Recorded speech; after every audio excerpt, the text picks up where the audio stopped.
Magandang araw! Alam niyo na, lagi tayong mas maganda sa araw! Woo!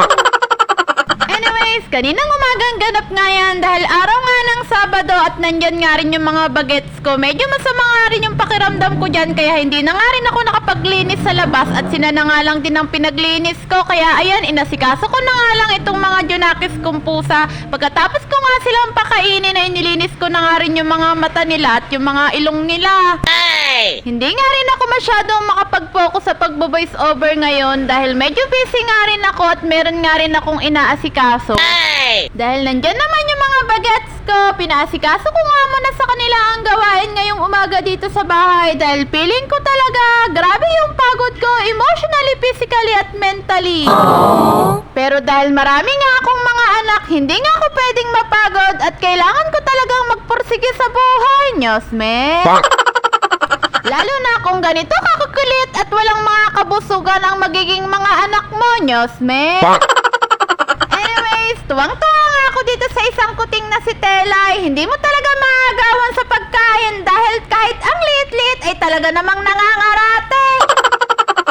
Grabe, napakakulit at makikita mo talaga ang iba't ibang ugali ng mga batang pusang ito. Matutuwa ka na nga lang talaga minsan at minsan ay maiinis ka nga rin sa isa nilang ugaling magkakaparehas, yung napakachichiba, Nyosme. Sa totoo lang, grabe din talaga yung pagod, gastos at effort namin sa kanila, Nyosme.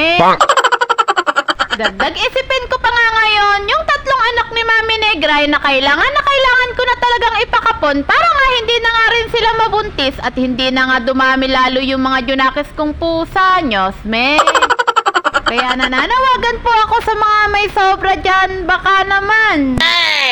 At eto na nga, yung batang napaka-cute at napaka-chiba. Grabe, tuwang-tuwa nga ako sa pusang ito dahil kahit ang liit-liit niya ay talaga namang napakatapang. Hindi mo talaga maagawan ng pagkain dahil kapag nilalapitan nga siya ng mga kapatid niya ay talaga namang kinakarati niya.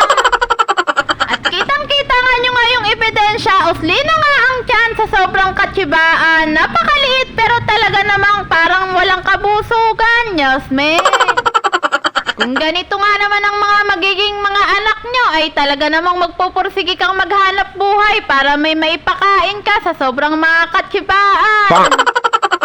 At matutuwa ka naman kapag ganito nga rin ang mga magiging mga anak mo, napakakukulit, napaka-energetic at talaga namang napaka-playful. Lagi nga nakikipaglaro sa'yo at talaga namang tuwang-tuwa kapag kalaro ka.